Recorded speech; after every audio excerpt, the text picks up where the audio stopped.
السلام عليكم.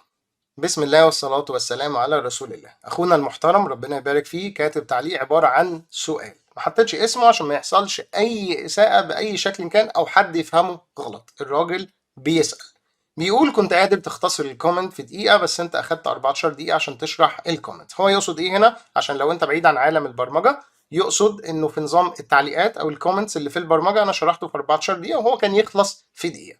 على عيني وراسي تعليقه، ربنا يبارك فيه، بس هو كلامه غلط وانا هثبت لك ان كلامه غلط دلوقتي وهنتناقش بالتفصيل.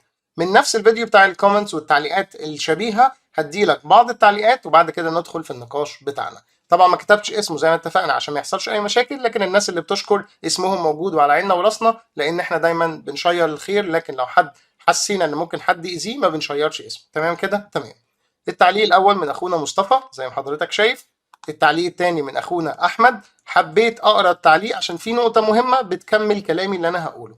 احمد بيقول حضرتك شرحت الكومنت في كل الكورسات تقريبا وكان ما بيتعداش الخمس دقائق، وجيت في ده خليته 15 دقيقه. طبعا المشكله ان انا كنت فاكر ان هيبقى فيه حشو وان خلاص انا عارف كل حاجه عن الكومنت البسيط ده، بس اتفاجئت باني استفدت برضه. هو ده اللي انا عايز اقوله لك. تمام. التعليق الثالث من اخونا سامح. التعليق الرابع من اخونا احمد الجندي. التعليق الخامس دكتور وورد. ممكن حضرتك توقف الفيديو وتقرا التعليقات عشان مش عايز اطول الوقت. التعليق السادس من اخونا باسل ربنا يبارك فيه. بعيدا عن ان التعليق طويل وفيه شكر ليا، انا عايزك بس تركز على نقطه واحده، هي نقطه الاجر المادي، وعايزك تبص على التفاني في العلم. لو حد قال لك ان احنا بنتعلم برمجه عشان هي هوايه وشغف وعشان هي واد روش، ده كلام هكس. احنا بنتعلم عشان ربنا يكرمنا وننقل مستوانا لمكان تاني ونقدر نجيب فلوس ونصرف على اهلنا والتزاماتنا وحياتنا. منطقي منطقي. بس حضرتك لو تفانيت في العلم وربنا كرمك وبقيت صبور واديت العلم حقه واخلصت، هيجي لك الفلوس اللي انت عايزها دي بس بزياده. شفت؟ انا ما رحتش قلت لك ان انت ما تدورش على الفلوس، لا ده انت لو تفانيت في العلم هيجي لك فلوس اكتر. تمام كده؟ تمام. يلا بينا نخش على القصه بتاعتنا. لما فتحت زمان قناة الزيرو ويب سكول وبدأت أشرح برمجة وتحديدا كورس البي اتش بي وتحديدا دروس اللوب، كنت باجي أشرح اللوب وأنواعه وبحط أمثلة. حتى لو أنت مالكش في البرمجة أنا محتاجك تفهم بس الفكرة. الأمثلة دي كانت ممكن توصل لأربع أمثلة. تخيل 4 أمثلة لشرح حاجة معينة عملي. عايز اقول لك انه ده حاجه من الحاجات اللي كانت ناس كتير قوي بتحبها، كتير بمعنى الكلمه. وكان في حد بيقول لي انه لو انت بتعلم برمجه لطفل او حد جاي من العصر الحجري او النولج بتاعته في البطيخ هيفهم برضه. تمام كده؟ كلام حلو اهو، عظيم حلو. بس في مشكله. انا لازم اعترف ان هنا في مشكله. ايه هي؟ الكميه بتاعت الناس اللي عندها نولج. هتعمل ايه؟ هتقول لي يا عم ما تحبكش الموضوع. ما هو اللي عنده نولج وفاهم عند اول مثال اول ما يفهم يخرج، وفي ناس قبل المثال اصلا بتبقى فهمت وبتخرج. فين المشكله؟ لا في مشكله. في فئه من الناس وعددها مش قليل ما بتحبش تسيب حاجه وراها. يعني ايه ما بتحبش تسيب حاجه وراها؟ انا واحد منهم بفضل الله. يعني ما بيحبش انه يجي عند الفيديو اللي هو مثلا 10 دقايق ومن اول دقيقتين يفهم وتقول له اخرج. خلاص كده. انا كنت بعمل كده، انا كنت باجي في الفيديو اقول له لو انت فهمت هنا حضرتك تقدر تقفل الفيديو. كنت فاهم ان كده انا بريحه؟ لا.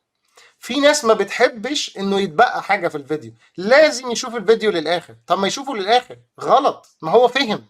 لما بتجبره يشوفه للاخر بيتضايق، عشان كده ممكن يكره الشرح. شفت النوعيه دي من الناس؟ لو انت اول مره تسمع عن النوعيه دي اكتب لي في التعليقات. انا ما كنتش اعرف ان في نوع الناس ده واكتشفت انه موجود وعدد مش قليل وانا واحد منهم بالمناسبه. في بعض الالعاب اللي بلعبها على البلاي ستيشن انت ممكن تقفل اللعبه وتموت الوحش الاخير وخلصت اللعبه؟ لا. في تروفيز وتاسكس في اللعبه لازم تعملها، فانا ما ينفعش اسيب اللعبه الا لما اخلص التاسكس دي كلها. مش همشي، مش هقفل اللعبه. ففي الحياه كده طبق نفس المبدا ده. مش همشي الا لما اخلص كل حاجه. فتخيل لما انت بتجبرني على تاسكات وحاجات مش عايز اشوفها. هو ده اللي كان بيحصل. واحد من الناس اللي جه قال لي بقى الكلام ده واللي فتح عيني على النوع ده من الناس وقال لي حاجه الحمد لله اصلا فرحتني. قال لي انا واحد من الناس، يعني انا كنت بكره جدا الامثله اللي في الفيديو، امثله كتير وانا فاهم يا عم خلاص. فكنت بدخل على اول دقيقتين اخد منهم الزتونه وامشي. احنا للاسف يا شباب في عصر السرعه، عصر الزتونه، عصر البريف في رغيف، عصر معلومه في دقيقه، عصر الشورت فيديوز. اللي انا ادخل عايز اتفرج على فيلم اشوف ملخص الفيلم 7 دقايق فهمت الفيلم. يا سلام. ده في ناس انا شفتها بتعمل ملخصات افلام والله ثم والله مش فاهمين الفيلم. شوف انا بقسم لك بالله، وده المفروض مجالهم وخبراء في ملخصات الافلام، هو مش فاهم الفيلم، مش فاهم الاسقاطات والحاجات اللي في الفيلم، مش فاهم المخرج كان عايز ايه اصلا، وعمال يلخص لك الفيلم.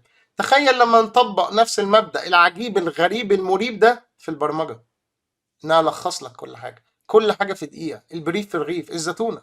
الشخص ده راح انترفيو بسبب مجموعة من الأسئلة منهم سؤالين يخصوني انا، ما جاوبش عليه، الوظيفة راحت منه. بيقول لي لسبب ما بعد فترة رجعت اشوف الفيديوهات بتاعك، وبص بقى رجع يشوف الفيديوهات القديمة اللي انا كنت عامل احدث منها. راح يشوف الفيديوهات القديمة، لقى السؤالين دول اتقالوا في الأمثلة بين السطور.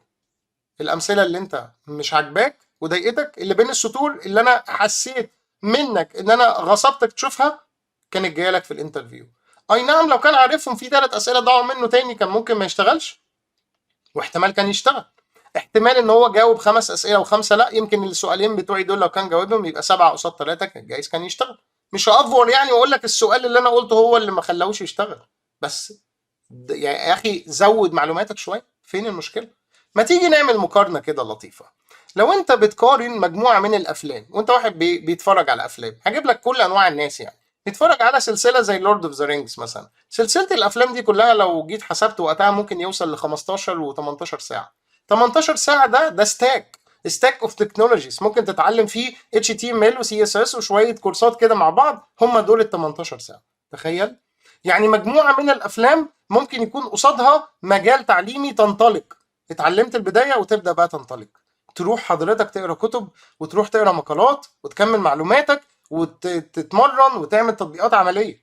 يعني انطلاقه، ولا 5 6 7 افلام. تخيل لو بتلعب جيمز، لعبه واحده او سيشن واحده على بابجي، ممكن السيشن الواحده دي حضرتك بمقام ستاك اوف تكنولوجيز او مجموعه من الكورسات تشوفها. يعني لو استغنينا عن 10 سيشنز في جيم احنا بنلعبها، ممكن نمسك مجال نتفرج على كل الكورسات اللي فيه. طبعا مش في يوم واحد زي ما انت بتلعب، بس انا بتكلم تقييما للوقت. لو انت واحد بتحسبها يعني بالوقت، عايز اشوف وقتي هعمل بيه ايه. تمام كده يا شباب؟ تمام.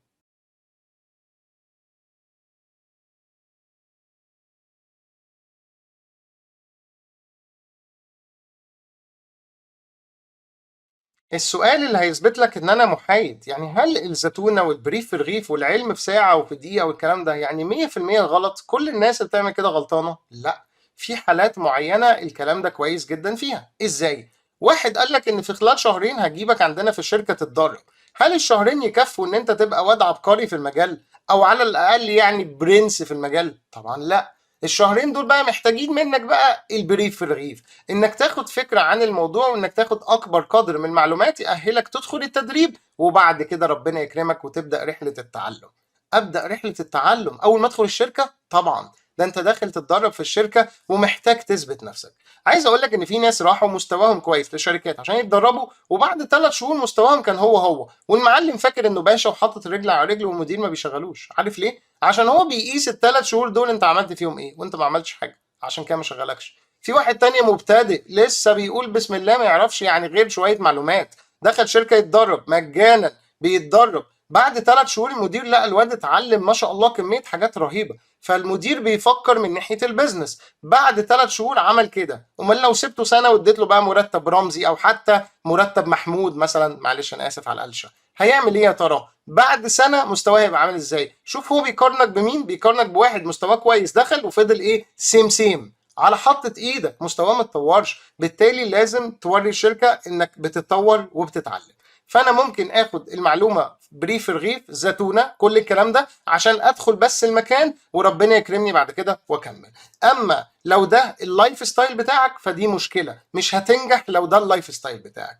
في بعض الناس بتتعلم بطريقه ان انا ابحث عن الحاجه المطلوبه مني. انا ما اعرفش اي حاجه في تصميم الويب مثلا، طلب مني اعمل سايد بار، ادخل على جوجل هاو تو كريت سايد بار واشوف بيتعمل ازاي. هاو تو كريت ابوب اب وين اي كليك اون ماي بنطلون فيحصل مش عارف ايه. عمال تبحث. هسالك سؤال، هو سيناريو مش هيحصل في الحقيقه. لو انت قعدت على جهاز ما فيهوش انترنت وواحد بيختبرك وقال لك اعمل لي الموقع ده، اعمل لي الهيدر ده، اعمل لي السايد بار ده، اعمل لي الفوتر ده، هتعمل ايه؟ هتقول له معلش انا محتاج جوجل عشان ابحث؟ مش منطقي. احنا بنبحث طول حياتنا، وانا اكتر واحد من انصار ان انت تبحث، بس بتبحث عشان تكمل معلوماتك، مش بتبحث عن معلوماتك. في فرق شاسع.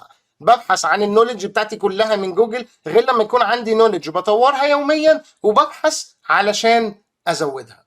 بس كده. شكرا.